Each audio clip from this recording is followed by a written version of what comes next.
오늘 말씀의 제목이 하나님과 화목합니까? 라고 하는 그런 질문입니다. 하나님과 화목한가? 오늘 본문의 말씀을 읽다가 제가 한 주간 동안에 참 이게 귀한 은혜가 되어서 여러분과 잠깐 나누고자 합니다. 이 신명기의 배경을 조금 알아야, 그래야 이 말씀 이해가 되는 그러한 그 메시지이기 때문에 잠깐 말씀을 드리면, 이스라엘 백성들이 출애굽을 하잖아요. 그래서 이제 40년간 광야 생활을 하다가 1세대는 거기에서 죽고 2세대가 남았는데, 2세대를 데리고 이제 모압 땅으로 향하게 되죠. 왜냐하면 모압 땅에서 이 요단강을 건너서 약속의 땅으로 건너가잖아요. 그러니까 이 모세가 2세대들이죠. 그러니까 1세대는 그 광야에서 불순종했기 때문에 전부 다 죽고, 2세대가 염려가 된 나머지 너희들 모여라.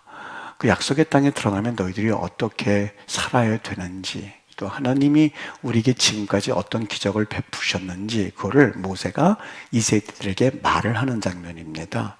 그러니까 조금 우리나라 현대 말로 표현하면 설교하고 있는 내용이죠. 다 모여라. 너희들이 이제부터 1장부터 34장에 모세가 그 느보산에서 죽기 전까지 계속해서 이제 우리를 하나님께서 아브라함을 통해서 불러주셨고, 그리고 요셉을 통하여서 여기 애굽 땅에 오게 하셨고, 우리가 거기에서 고생하다가 하나님이 출애굽시켜 주셨고, 광야에서 불순종해서 1세대는 죽었으니 너희들 그 약속의 땅에 들어가면 잘 살아, 그렇게 살지 말고 잘 살아 라고 하는 내용으로 설교를 하는 내용이거든요.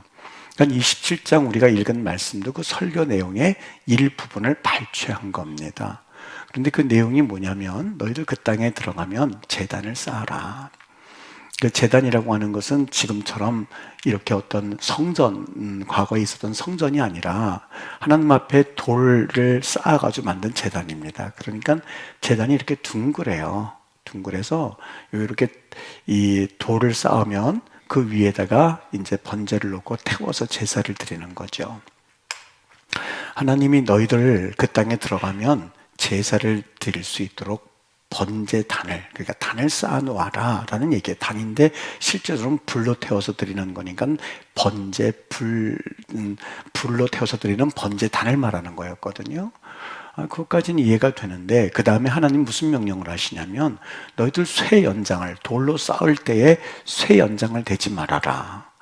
이게 좀 이해가 안 되죠. 왜냐하면 여러분, 돌을 가지고 이렇게 둥그렇게 쌓으려면 당연히 쇠 연장으로 돌을 깨야 되잖아요. 근데 쇠 연장을 대지를 말래요.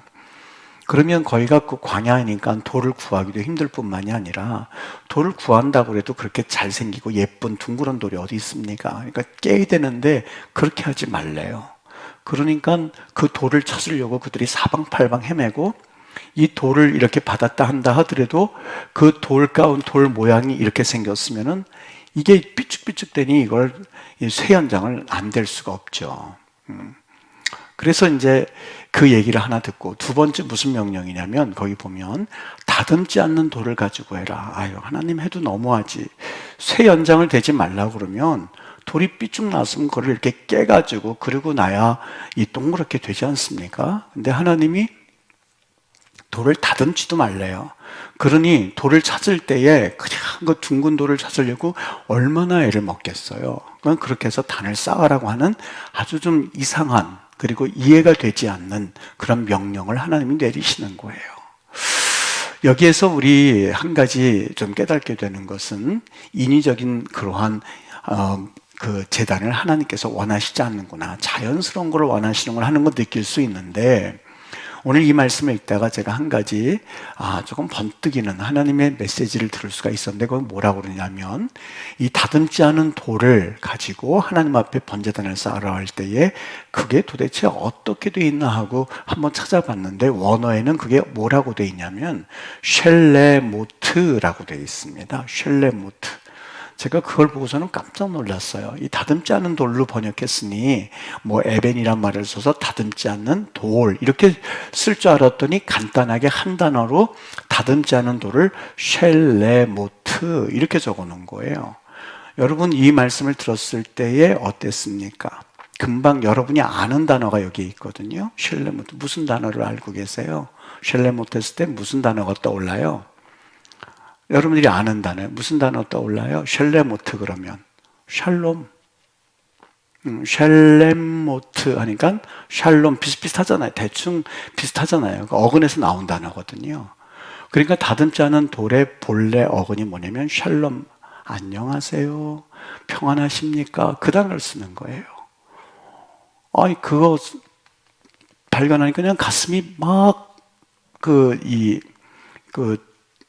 아주 감동이 오는 게, 여러분 예배 드리고 하나님께 제사 드리는 목적이 뭐라고 생각합니까?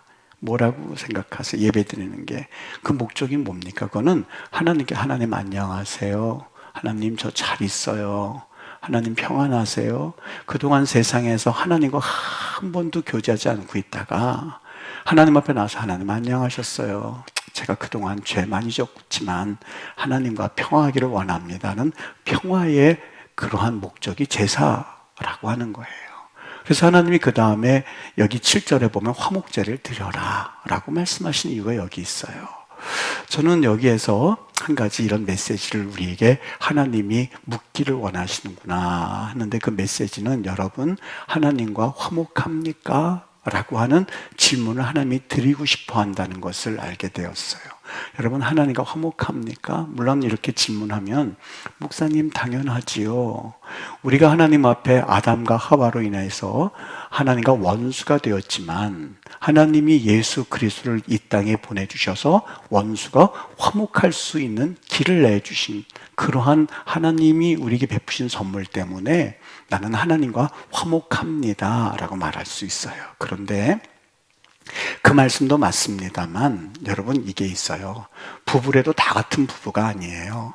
법적으로는 부부가 됐지만 정말 부부처럼 사랑하고 아껴주고 애써주고, 그리고 참 이 배우자가 아프면 내가 아픈 것처럼 그런 부부도 있는 반면에 그냥 법적으로만 있는 부부가 있어요. 참 불행한 부부죠.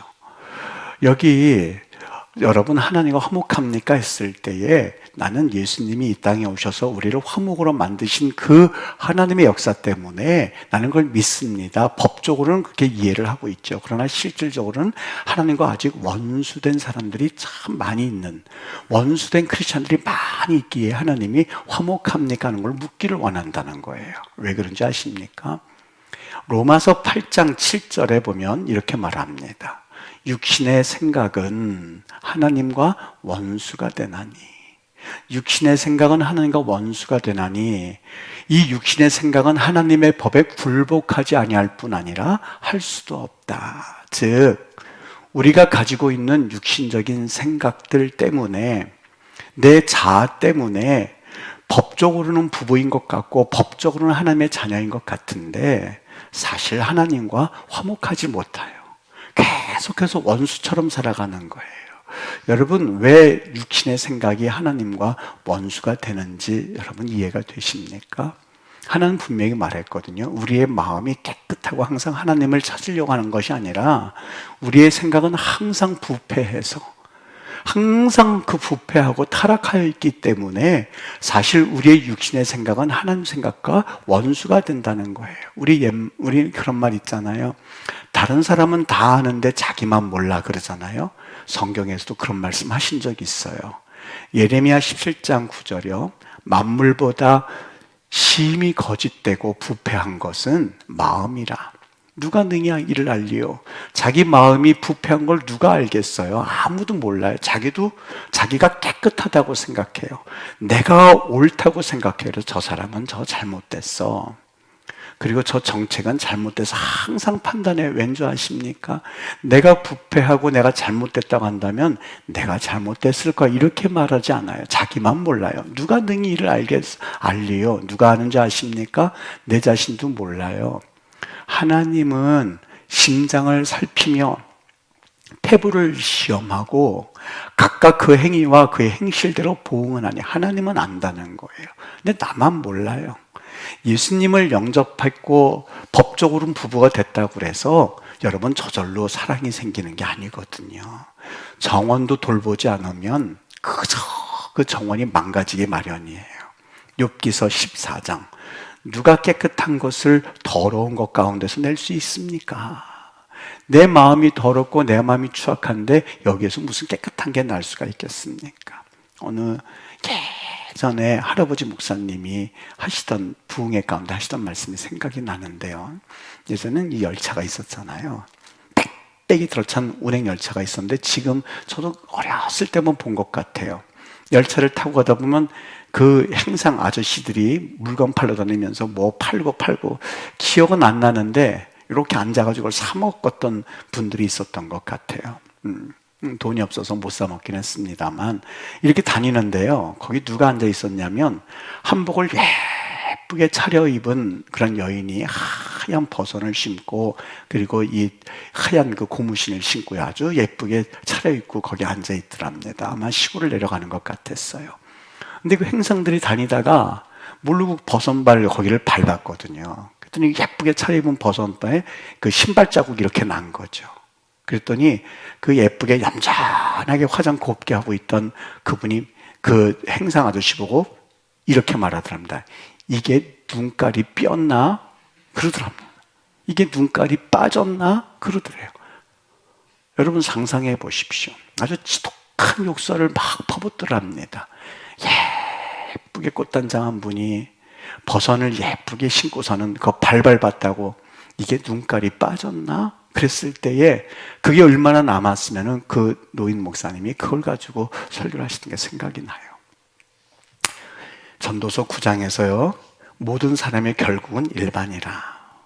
해 아래에서 행해지는 모든 일 중에 악한 것이니 인생의 마음에는 선하고 착하게 살고 남에게 베풀고 이런 마음이 아니라 악이 가득하고 평생에 미친 마음을 품고 있다가 후에는 죽은 자들에게 돌아가는 것이다. 여러분의 인생, 내 인생이 그렇다는 거예요. 선하게 베풀고 착하게 살고 남 잘되게 하고 이렇게 하는 게 아니라 살아있을 때는 미친 사람처럼 살다가 그대로 죽은 다음에 돌아가는 거야. 미친 인생 사는 거야. 전도서가 아주 신랄하게 한 말씀. 예수님이 하나님을 알고 있다고 하는 그 서기관과 바리새인들 깨끗하게 정결하고 기도 청산유수로 하고 그리고 이 거룩에 대해서는 누구도 추종할 수 없는 그 추종을 불허하는 그런 모습을 살아가는 그들을 향해서 예수님이 말해요. 너희들 입에서 나오는 것들은 마음에서 나오나니 악한 생각, 살인, 간음, 음란, 도둑질, 거짓 증언, 비방. 옷은 입고 있지만 이걸 열어가지고 보면 이런 것들이 다 있다는 거예요. 아주 가득한. 그러니까 하나님이 육신을 주신 게 감사하죠. 감출 수 있으니까. 육신 주신 게 얼마나 감사한데요. 여러분 내 육신 왜 이렇게 있나 이렇게 생각하냐. 내 몸 왜 뚱뚱하나 그게 있기 때문에 그나마 감춰지는 거예요. 더 뚱뚱하고 비계와 같은 그런 이 도둑질, 살인, 음란 그게 다 거짓 증언, 비방 그게 그나마 감춰줄 수 있는 거예요. 그래서 예수님이 회칠한 무덤이라고 그랬거든요. 그러니까 여러분 하나님이 원수되었다라고 하는 말은 예수 안 믿는 사람들 그래서 구원받지 못해서 하나님과 대적하는 사람들은 물론이고 그건 말할 것도 없고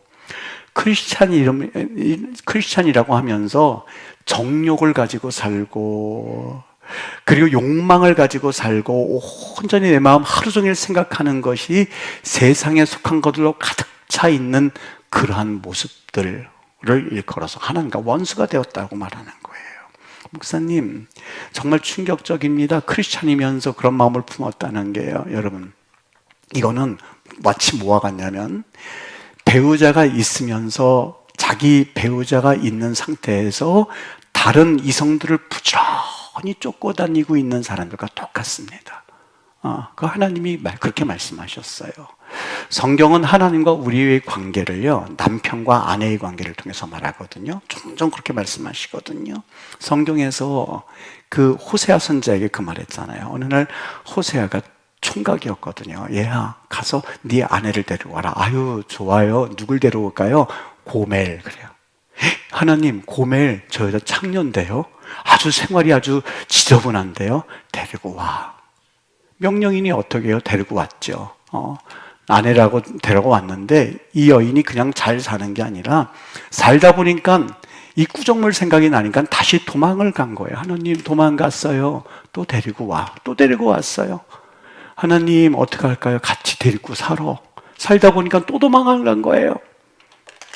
몇 번 그렇게 하다니까 하나님이 그 마음 아파하고 있는 호세아에게 말씀하기 시작했어요. 호세아야, 마음 아프지? 말도 마세요. 그게 나란다. 너희 이스라엘 백성들 내가 너희를 신부로 맞았는데 그저 시간만 나면 가서 우상 숭배하고 세상에서 신을 음란하게 섬기고 너희들 이스라엘 백성들이 바로 고멜과 같은 그러한 사람들이거든. 하나님께서 호세아 선지자에게 하셨던 말씀이에요. 이 말씀을 그대로 받아가지고 야고보서에서 뭐라고 그러냐면 가늠한 여인들아. 이 가늠한 여인들은 정말 간음을 하고 있는 여자들을 말하는 게 아니에요.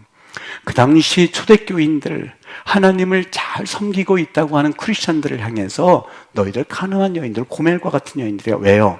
세상과 벗된 것이, 하나님을 섬긴다고 하면서 세상과 벗된 것이 하나님과 원수되는 것을 알지 못하니 그저 하나님 섬긴다고 하면서 세상 섬기는 그 모습이 배우자가 있으면서 다른 이성을 향해서 부지런히 쫓아다니는 그러한 여인과 비교한 것이 본문의 말씀이에요. 누구든지 세상과 벗된 자는 하나님과 원수되는 거라고요.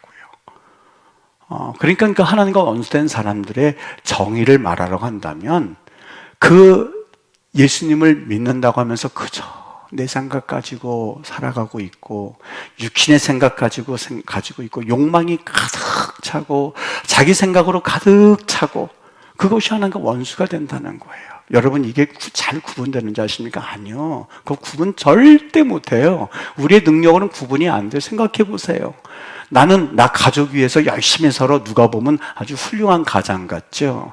나 가족 위해서 열심히 사는 거하고 돈에 대해 욕심나는 거하고 여러분 그 구분이 됩니까? 절대요. 경계를 왔다 갔다 해요. 겉으로는 다른 사람 볼 때는 저 사람 가족 위해서 열심히 사는 가장이야. 그런데 그 마음 가운데에 정말 가족을 위해서 사는 건지 아니면 자기의 욕심이 사는 건지 그걸 누가 알겠어요? 누가 알리요? 성경에서 그래. 하나님이 그거 너희들은 모른다는 거예요. 여러분 교회에서 열심히 봉사하는 것하고요. 또 그리고 그러다 보면 하나님께 영광을 돌릴 수도 있지만 그것을 통해서 저 집사 참 괜찮아 라고 하는 그런 마음을 가지려고 하는 그 경계선 여러분 정확하게 구분이 되던가요? 안 돼요. 사탄이 이걸 너무 잘 알고 있었어요. 참 잘 알고 있어요. 사탄이 아주 교묘한 영적 존재입니다. 무기가 있었는데 그 무기를 누구에게 사냐면 예수님이 금식을 하시고 하나님 앞에서 이제 사역을 막 시작하기 전에 이 무기를 써요. 어떤 무기인 줄? 어느 날 예수님이 금식을 하고 배가 고플 때에 예수님께 보여준 게 있습니다. 예수님 보세요. 저 천하만국을 보세요. 엄청나죠? 엄청나지. 영광 기가 막히죠? 기가 막히지. 예수님 내가 이거 드릴 테니까 내게 한 번만 좀 절하세요. 그럼 내가 이 모든 거 다 드릴게요. 여러분 흥정 괜찮죠? 천하만국은커녕 한 100억도 많다 그러면 한 10억이라고 그러죠. 10억 줄 테니까 내게 한번 절하지. 그럼 꾸벅꾸벅 다 넘어갈걸요? 다 넘어갈걸요?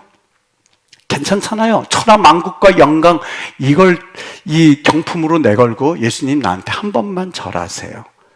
왜요? 그게 무슨 얘기인지 아십니까? 세상과 벗한 자들은 이거 넘어가요. 왜냐하면 세상은 많이 가지면 그 사람의 박수를 쳐주기 때문에 그래요. 세상은 많이 가진 자를 부러워하기 때문에 그래요. 심지어는 존경까지 해요. 그럼 나는 안 그렇다고? 아니요. 교회에서 그런 일 벌어질걸요? 좀 옷 못 입고 좀 부족한 사람은 너 뒤에 앉아. 그리고 좀 부유하고 존경받으면 앞에 와. 그거 우리가 그런다는 게 아니라 초대교회에 그랬어요. 분명히 그러잖아요. 고린도 교회에서도요. 너희가 없는 사람은 뒤로 앉으라 하느냐? 그리고 있는 사람은 앞으로 앉으라고 하느냐? 그러지 말라는 거예요. 거꾸로도 해요. 그렇게 차별 대우하고 그렇게 하면서요. 또 나름대로 내가 그렇게 하지 못하면 있는 자들을 경멸하기 시작해요. 있으면 얼마나 있어. 있으니까 봉사하는 거지. 여러분 있다고 봉사하는 줄 아세요? 그리고 나는 좀 뭔가 불의에 났다고 그러면 좀 없는 사람들은 따로 취급을 해요. 그게 다 그래요. 누구만 특정하게 그러는 것이 아니라요. 다 그런 마음들이 있어요. 왜요? 그게 세상의 법칙이에요. 세상은 그를 부러워하고 세상은 그들을 향하여서 박수를 쳐주고 존경까지 하거든요. 그러니까 사탄이 그걸 들고 나온 거예요. 세상 영광과 천하만국 경품을 내걸고 예수님, 내가 이 천하만국과 영광을 주니까 한번 나한테 절해 보실래요? 그래요. 여러분, 여기 안 넘어갈 사람이 어디 있어요? 천하만국인데요. 영광인데요.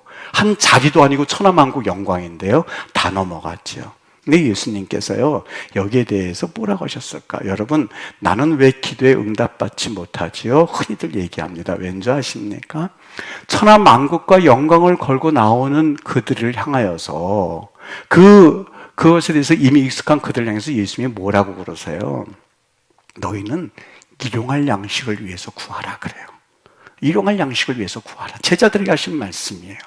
아니, 이게 이해가 됩니까? 우리는 어떻게 구해요? 하나님, 여기 여러분 앉아있는 분 중에서 나 일용할 양식 있어서 참 감사합니다. 그렇게 기도하는 분이 있어요? 요즘 밥 못 먹고 사는 사람이 어디 있어요, 하나님? 그래도 일용할 양식이 아니고 일용할 양식에 꽃배기는 좀 있어야 그나마 감사죠. 이게 우리의 기도예요. 하나님, 일용할 양식만을 주시옵소서. 난 절대로 그렇게 기도는 못하겠다. 하나님, 일용할 양식 곱하기 한 몇 배는 돼야 내가 감사할 테니 하나님 주세요.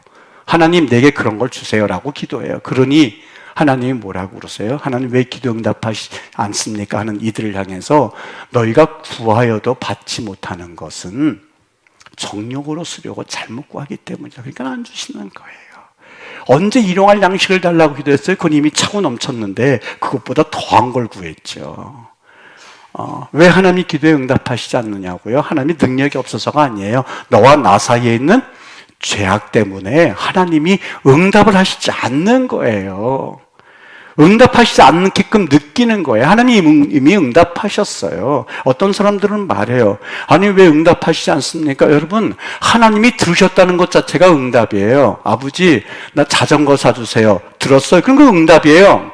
언제 사줄지는 내 마음이에요. 내 자녀에게. 여러분, 안 그래요?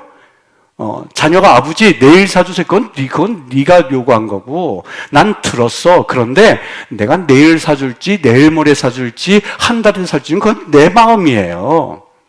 그러니까 들은 것 자체가 응답이에요. 오히려 안 사주는 게 그 자녀의 안전을 위해서 좋다면 안 사주는 게 응답이거든요.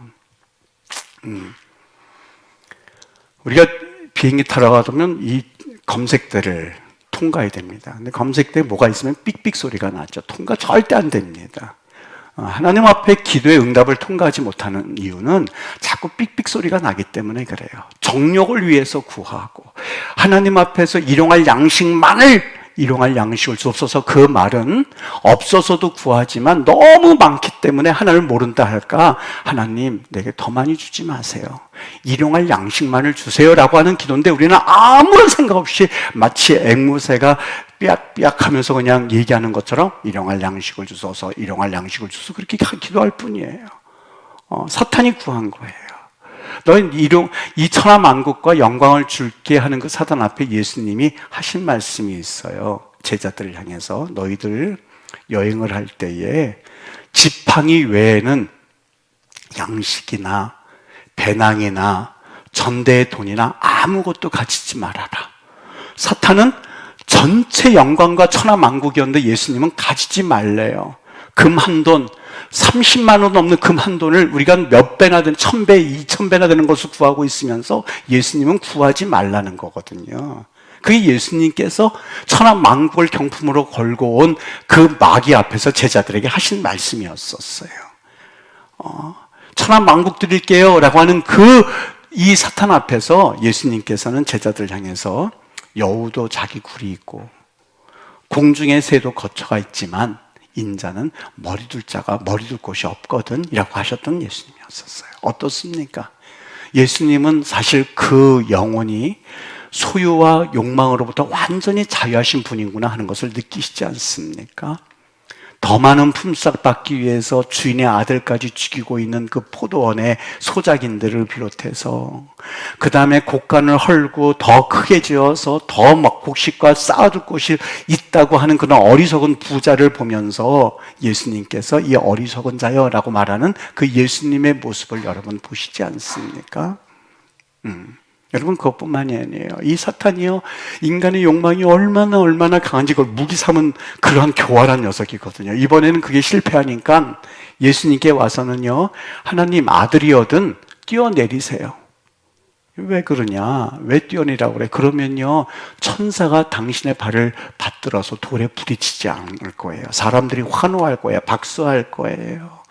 여러분, 무슨 얘기일까요? 하나님께서 인간에게 모든 만물을 다스려라는 그 권리를 주셨거든요. 근데 그 권리를 받았음에도 불구하고 하나님의 자리를 넘보는 그 사탄의 모습을 예수님께서는 사실 짚기를 원하셨던 거예요. 뭐라고 짚고 나가고 있습니까? 그 사탄이에요. 그것을 향하여서 사탄이 예수님을 유혹을 하면서 예수님 인정받으세요. 박수 받으세요. 그리고 존경받으세요. 그게 인간이었었어요. 이 세상을 지배하는 위임에 만족하지 않고 하나님처럼 되고자 했었던 그 아담과 하와의 모습처럼 예수님이 예루살렘에 있어서 뛰어내림으로써 많은 사람들에게 박수받는 그 조건을, 경품을 가지고 오는 그 사탄의 모습 속에서 예수님이 하셨던 말씀 기억나시죠? 솔로몬의 그 영광이, 솔로몬의 그 엄청난 그 부귀영화가 이 들꽃에 자라는 이 들꽃이 받은 하나님의 은혜와 비교해 봤을 때 아무것도 아니라고 말할 만큼 예수님은 사실 그 욕망에 대해서도 자유함을 가지셨던 분이세요. 여러분, 여기까지 말하면 그러면 목사님, 우리는 뭐 돈이고 외모고 학벌이고 사회적 지위고 다 포기하고 저 섬에 들어가서 사는 게 맞습니까? 아니요, 그거를 말하는 건 아니에요. 그렇진 않아요. 크리스천으로서 마땅히 빛과 소금의 역할을 가지고 살아야 되기 때문에 그것은 또 극단적이어서 교부시대에 그렇게 말하는 사람들이 있어서 그게 수도원으로 간 것 아니겠습니까? 근데 그건 아니에요. 하나 예를 들어서 제가 그 말씀을 정리할게요. 여러분, 순빗소리라는 얘기 아십니까? 순빗소리. 이 제주도 해녀들이 쓰는 소리입니다. 이 순비란 말이 뭐냐면 잠수란 뜻이에요. 잠수에서 들어가는 걸 이제 순비라고 하는데, 해녀들이 물속으로 들어가면 그 물속에서 이 해산물을 이제 따지 않습니까?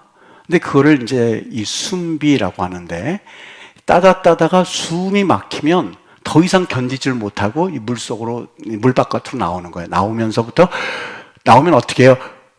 후 이러잖아요. 숨을 쉬지 않습니까? 그 숨 쉬는 것을 일컬어서 숨비 소리라고 그래요. 근데 숨비 소리라고 그래요. 근데 해녀들 가운데서 가끔 어떤 해녀들은 목숨을 잃어요. 왜냐하면 이 숨비 소리를 내지 못했는데, 그게 원인인데 왜 숨비 소리를 내지 못하느냐? 따다가 이 전복 같은 거 기가 막힌 게 있거든요. 그런데 내가 만약에 지금 숨비 소리 때문에 나가면 다른 해녀가 와서 가져가기 때문에 눈에 봤으면 조금 더 참고 그걸 따려고 참아내는 거예요. 근데 그 숨비 소리를 내댈 시간을 놓쳐버리면 그때 정신을 잃고선 그냥 꼬르륵 이제 운명을 달리하는 거예요. 그래서 해녀들 가운데서 아유, 그 양반 왜 그랬디야, 왜 죽었디야 그러면 그분들 하는 소리, 말씀이 숨비 소리. 그러면 그게 무슨 뜻인지 알아요. 숨비 소리를 내야 될 시간에 그걸 참고 일하느라고 그걸 놓치는 바람에 그냥 운명을 달리한 거예요. 그때는 숨비 소리를 위해서 얼른 내놓고 그리고 올라왔어야만 했었던 거거든요. 근데 그걸 놓친 거예요. 여러분, 녹이 어디서 나옵니까? 쇠에서 나오거든요. 쇠에서부터 녹이 시작이 되는데 이 녹은 오히려 쇠를 망친다고 합니다. 그래서 녹이 무섭습니다. 욕망 어디에서 나와요? 인간에게서도 나옵니다. 우리 마음에서 나오거든요. 근데 이 욕망을 우리가 절제하지 못하면 이 욕망은 나를 망치게 됩니다. 나를 망치게 돼요. 여러분, 하나님 앞에서 우리가 이 숨빗소리를 내는 그 타이밍을 잘 잡아서 얼른 숨빗소리를 내고 그리고 멈추기도 하고 그래야 되는데 이것을 놓치기 쉬워요. 그래서 성경에서는 너희들 숨빗소리 내면서 살아라 하는 그 말씀이 두 가지가 있는데, 하나는 첫 번째는 뭐냐면 성령 충만 받으라. 언제 그들이 순빗소리를 잘 냈냐면 사도행전 2장에 가서 보면 그 욕심 많던 욕망에 가득 찬 사람들이 갑자기 자기 재산을 팔아서 내놓고 나누어 쓰고 떡을 떼면서 그렇게 살아가고 있거든요. 사도행전 2장에서 있었던 사건이에요. 여러분, 인간의 존재는 그럴 만한 떡을 나누고 서로 나누고 그럴 존재들이 아니에요. 근데 왜 그렇게 그런 삶을 살았는가? 그들이 성령 충만했기 때문에 그래요. 그래서 그런 놀라운 역사가 일어났던 거예요. 그래서 교회에서는 무엇보다도 10번 말하면 10번 다 여러분 성령 충만하십시오. 성령 충만하십시오. 이거는 목회자가 목이 닳도록 외쳐서 어떻게 해서 성령 충만 받도록 해야 돼요. 그러니 주일은 이렇게 점잖게 예배를 드리지만 금요일 날 오면 성령 충만 받으려고 그저 몸부림하는 거, 여러분 그 모습이 귀한 거거든요. 몸부림하려고 하는 거예요. 몸부림하려고 하는 거. 두 번째 이렇게 말했습니다. 디모데전서 6장 6절 말씀이에요. 자족하는 마음이 있으면 경건은 큰 이익이 되느니라. 우리가 세상에 아무것도 가지고 온 것이 없으되 공술에 또한 아무것도 가지고 가지 못하리니 공수거니 우리가 먹을 것과 입을 것이 있은즉 족한 줄로 알 것이니라. 자족하는 마음이요. 빌립보서 4장 말하며 내가 궁핍함으로 말하는 것이 아니라 어떤 형편이든지 나는 자족하기를 배웠다. 사도 바울이 말한 것처럼요, 자족할 수 있어야 돼요. 그게 바로 순비소리를 내는 두 가지 조건인데, 여러분 그런 의미에서 11조 감사, 이게 바로 그 의미예요. 내가 그냥 그 안에 들어가서 해산물 취처럼 정신없을 때 후 숨을 쉬어야 되는 것처럼 11조가 그 고백이에요. 하나님, 나 더 이상 이거에 노예되는 것이 아니라 하나님, 나 이거 드림으로써 나 숨소리 내려고 합니다. 내 모든 거 하나님 거라고 하는 그 고백입니다. 일하다가 숨소리 한번 내는 게 감사해요. 하나님, 나 주님 앞에 자족하는 거 배웠어요. 하나님, 나 일만 하는 게 아니라 나 하나님의 일도 할래요. 선교예요, 건축이에요, 부재예요, 전도예요. 그게 바로 그 소리예요. 과거에는 목사님 뭐 헌금이랑 믿음이랑 무슨 상관이 있습니까? 때는 어쩌면 그게 이해가 됐었어요. 그런데 목회를 하고 조금 이렇게 시간이 가다 보니까 그거 절대적이더만요. 왜요? 그거 위해서 살고 있기 때문에. 그거 위해서 해삼을 지치느라고 그냥 살아가는 인생들에게 숨 좀 쉬어요, 숨 좀 쉬어. 그게 바로 11조고 그게 바로 감사고 그게 성도 건축이에요. 의도하지 않게 오늘 헌금 얘기할 생각은 없었지만 그 말씀이 여기 담겨져 있어서 조금 마음에 좀 그렇긴 합니다만, 여러분 순비소리를 잘 내야만 합니다. 그게 바로 원수되었던 자가 화목되는 또 하나의 놀라운 비결이거든요. 주기도문 어떻게 되겠습니까? 기도 어떻게 되겠습니까? 하나님, 내게 있어서 일용할 양식에 100배 좀 주세요. 그렇게 기도하고 응답 안 받았습니다, 못 받았습니다 할 것이 아니라, 하나님, 일용할 양식이 1000배, 10,000배가 있네요. 100배가 있네요. 하나님, 내게 일용할 양식만 주시기를 내가 기도해야 되는데 하나님 좀 그렇게 해주시겠어요? 여러분 기도할 자신이 있습니까? 못할걸요? 절대 못할걸요? 하나님, 나 좀 그만 주세요. 나 일용할 양식이 넘쳤습니다. 그렇게 기도할 수 있겠습니까? 그런데 그 기도를 하실 수 있어야 돼요. 그리고 하나님 내게 넘치게 주신 것 하나님 위해서 사용할게요 라는 마음이 들 때까지요. 그러니 여러분, 나 믿음 있다고 누구한테 보이려고 하지도 마세요. 또 있다고 무시하지 마시고 없다고 또 너무 다른 사람들을 비판하지 마세요. 우리에게 주어진다고 해서 다 그렇게 헌신하지 않아요. 아시잖아요. 나는 그렇게 주어지면 헌신할 수 있을 것 같아서 천만에요. 그게 서로 마음 가운데 자기 생각이 고집이 되어서 그러는 거예요. 비판하지 마세요. 하나님 앞에 헌신 못하는 것에 대해서 하나님 죄송합니다. 내가 기회를 주세요. 그렇게 하면 되지요. 그냥 헌신하고 봉사하는 분들 깎아내리고 그렇게 하는 것 하나님이 기뻐하지 않으세요. 또 그리고 못하는 분들 너무 괄시하지 말고요. 높여 세워주고 그분들 때 되면 또 하나님 앞에 헌신할 것이고 또 인내함으로 그냥 기다리고 그러는 것이 크리스찬의 모습이지요. 여러분, 세상을 자기를 중심에 놓고 세상을 바라보면요, 피곤합니다. 다른 사람에게 상처를 줍니다. 왜요? 모든 세상이 나 위주로 나를 배려해 줘야 되고, 모든 세상이 내 앞에서 쫙 일렬로 서야 된다고는 생각 때문에요. 여러분, 그런 사람과 같이 있으면 피곤해요.